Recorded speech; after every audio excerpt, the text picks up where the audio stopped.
नए साल की बहुत बहुत शुभकामनाएं। लेकिन याद रखिए कि कोरोना के मामले में अभी हमारा नया साल नहीं आया है। ये है बोलते पन्ने और आप देख रहे हैं कोविड-19 अपडेट्स।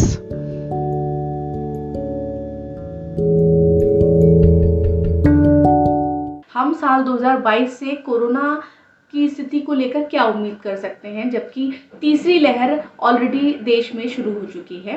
कल ही दिल्ली के हेल्थ मिनिस्टर ने कहा कि दिल्ली में कम्युनिटी स्प्रेड फैल चुका है। एक तरह से उन्होंने संभावना जताई और उसके पीछे बेसिस था कि दिल्ली में अब टोटल जो हर दिन केसेस आ रहे हैं उनमें से 46% केसेस ओमिक्रॉन वेरिएंट के आ रहे हैं।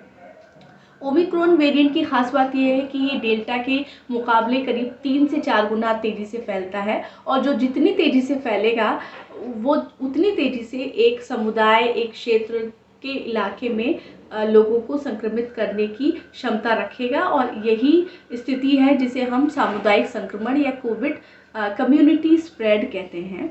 कम्युनिटी स्प्रेड का एक नुकसान ये होता है कि अगर मैं पॉजिटिव हूँ और मेरे घर में जो बाकी सदस्य हैं या जिनसे भी मैं मिली तो मैं बहुत आसानी से उन तक अपना संक्रमण ट्रांसमिट कर सकती हूँ। तो भले ओमिक्रॉन में अब तक लोग बहुत ही गंभीर रूप से बीमार नहीं हो रहे हैं, लेकिन अगर बहुत सारे लोग एक साथ बीमार हो जाएंगे तो ये भी बहुत बड़े खतरे की स्थिति है। और भारत में हाल में ही बहुत सारे डॉक्टर्स ने कहा कि हम दोबारा से एक बहुत बड़ी बहुत ही ख़राब विकराल स्थिति की ओर ना बढ़ जाएं, इसलिए सबको मास्क और दूरी और स्वच्छता का ख्याल रखना पड़ेगा। हाल में WHO ने भी ठीक इसी तरह का एक स्टेटमेंट दिया है। WHO के प्रमुख हैं, एक प्रमुख वैज्ञानिक हैं, उन्होंने कहा कि डेल्टा वेरिएंट और ओमिक्रॉन मिलकर पूरी दुनिया में कोरोना की सुनामी ला रहे हैं। तो इस सुनामी से हमें और बचना है और अपनों को बचाना है, पूरे देश को बचाना है। ऐसे समय में जब देश एक नए साल के सेलिब्रेशन में है और बहुत ही कम लोग मास्क लगा रहे हैं, आपको किस तरह से अपने आप को बचाना है ये सोचने समझने की ज़रूरत है।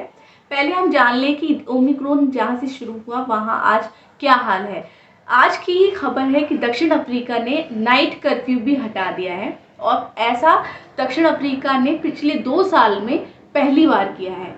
दक्षिण अफ्रीका में ओमिक्रॉन वेरिएंट नवंबर के आखिर में मिला था और ओमिक्रॉन वेरिएंट नवंबर में मिलने के बाद दिसंबर अब खत्म हो रही है और लगभग पूरी दुनिया में ये वेरिएंट फैल चुका है। लेकिन मज़ेदार बात यह है, या कहें कि राहत की बात यह है कि नवंबर से दिसंबर एंड होते होते यानी महीने भर में वहाँ हालात बहुत ख़राब हुए और बहुत तेज़ी से ठीक भी हो गए। तो ये दिखाता है कि भले हालात ख़राब होंगे लेकिन ये बहुत लंबे समय तक नहीं रहेंगे। ठीक यही बात जॉन हॉपकिंस यूनिवर्सिटी ने अभी हाल में की, जो मैंने एक पहले की वीडियो में भी आपको बताई कि भारत में बहुत तेज़ी से संक्रमण फैलेगा लेकिन बहुत कम अवधि के लिए फैलेगा। लेकिन क्योंकि ये फैलेगा और क्योंकि कम्युनिटी ट्रांसमिशन हो रही है तो आप बहुत ही आसानी से पॉजिटिव हो सकते हैं, भले आपने टीका लगवा लिया हो। इसलिए सबसे ज़्यादा अगर आज के दौर में भी कारगर है तो वो है आपका मास्क, ठीक से लगा हुआ मास्क, धुला हुआ मास्क, साफ मास्क। अगर आप गंदा मास्क लगाते हैं तो आपको बहुत से नेज़ल इन्फेक्शन हो सकते हैं।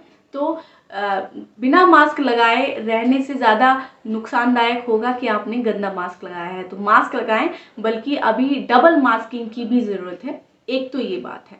दूसरी बात जो मैंने आपसे कही कि दिल्ली में कोविड संक्रमण कम्युनिटी स्प्रेड हो गया है। इसके अलावा एक और खबर भी आज आई है कि महाराष्ट्र और राजस्थान में भी कम्युनिटी स्प्रेड की स्थिति है। एक और इम्पॉर्टेंट चीज़ ये है कि ओमिक्रॉन को लोग बहुत हल्के में ना लें, क्योंकि कल ही राजस्थान में एक बुज़ुर्ग की मौत हुई है जो ओमिक्रॉन वेरिएंट वाले कोरोना से संक्रमित थे। और उस पर भी चौंकाने की बात यह है कि उनकी 2 कोविड जांच निगेटिव आई, उसके बावजूद उनकी मौत हो गई। और हमारे यहाँ की व्यवस्था का हाल ये है कि उन बुज़ुर्ग के मामले में स्थानीय निकाय जो भी है उनका कहना है कि हम इसे कोविड मौत नहीं मान सकते क्योंकि कोरोना की जांच निगेटिव आई है। तो ये सारी चीज़ें हैं जो अभी हमें समझने की ज़रूरत है कि हमें कितना अलर्ट रहना होगा।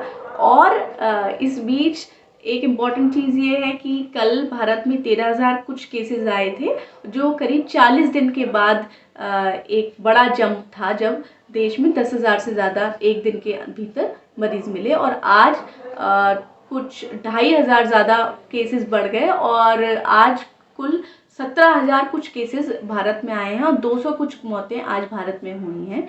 तो ये बहुत तेज़ी से डबल हो रहा है और बहुत तेज़ी से डबल हो रहा है। इसका मतलब ये है कि आप एक्सपेक्ट करिए कि आने वाले कुछ ही दिनों में भारत में 1 लाख तक केसेस पहुंच सकते हैं। और इस समय अमेरिका में 5 लाख से ज़्यादा केसेस आ रहे हैं। जी हाँ, 5 लाख से ज़्यादा कोविड पॉजिटिव मरीज हर दिन अमेरिका में मिल रहे हैं, बल्कि कहिए 6 लाख केसेस हो गए हैं। आज अमेरिका में 5,82,000 केसेस आए हैं और करीब 1400 मौतें हुई हैं। तो केसेस के मुकाबले मौतें कम हुई हैं ये कह सकते हैं, लेकिन अंततः मर तो लोग रहे ही हैं। 1400 भी अगर लोग मर रहे हैं तो मौतें तो हो ही रही हैं।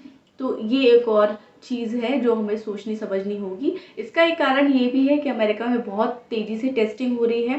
टेस्ट करना इसलिए ज़रूरी है कि आप ज़्यादा मरीजों को तक पहुंच पाएँ और उनको जल्दी से आइसोलेट कर पाएँ ताकि स्प्रेड आगे ना हो। और हमारे यहाँ प्रॉब्लम ये है कि हमारे यहाँ टेस्टिंग बहुत कम हो रही है। भारत हर दिन 20 लाख टेस्ट करने की क्षमता रखता है और सिर्फ 10 से 12 लाख इस समय टेस्टिंग हो रही है। कभी कभी तो 9 लाख और 7 लाख केसेस टेस्टिंग भी हो रही है, जो बहुत चौंकाने की बात है।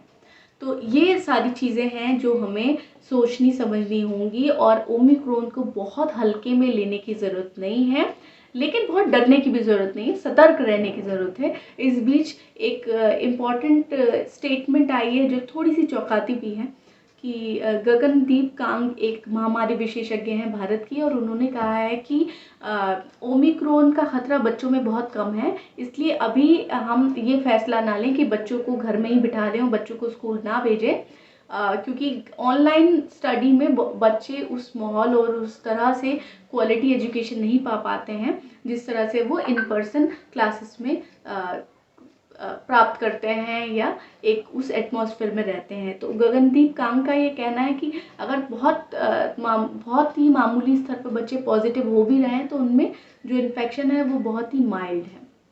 तो और कई बार क्या होता है कि आम तौर पर कोई कहता है, आम लोग अक्सर विज्ञान के बारे में कहते हैं कि कल ये स्टेटमेंट आ रहा था कि बच्चों को स्कूल मत भेजो और परसों ये स्टेटमेंट आ गया कि नहीं स्कूल बंद कर दो या किसी और स्थिति में। एक्चुअली उसके पीछे का रीज़न ये है कि विज्ञान तथ्यों के हिसाब से काम करता है और ये एक एक्सपेरिमेंटल भी है, क्योंकि ये एक तरह का नया वायरस है और उसमें भी नए तरह का वेरिएंट है। तो अभी जिस तरह का डेटा उपलब्ध है वैज्ञानिक उस हिसाब से स्टडी करके ही कोई भी चीज़ रिकमेंड करते हैं।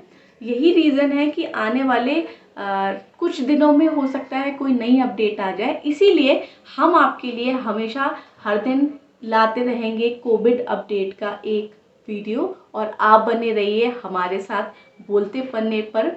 नए साल की बहुत बहुत शुभकामनाएं, लेकिन याद रखिए कि कोरोना के मामले में अभी हमारा नया साल नहीं आया है और अभी हम ठीक उसी जद्दोजहद में हैं जैसा हम पिछले साल थे। पिछले साल मई अप्रैल में जिस तरह से चीज़ें बंद हो रही थी, लॉकडाउन हो रहा था, लोग सोच रहे थे कि अब अगर नौकरी चली गई तो क्या होगा, ठीक यही हालात हम फेस करने वाले हैं। तो बहुत ही हर तरह की प्लानिंग करके रखें और बहुत ही सुरक्षित रहें। Wish you a very very happy new year.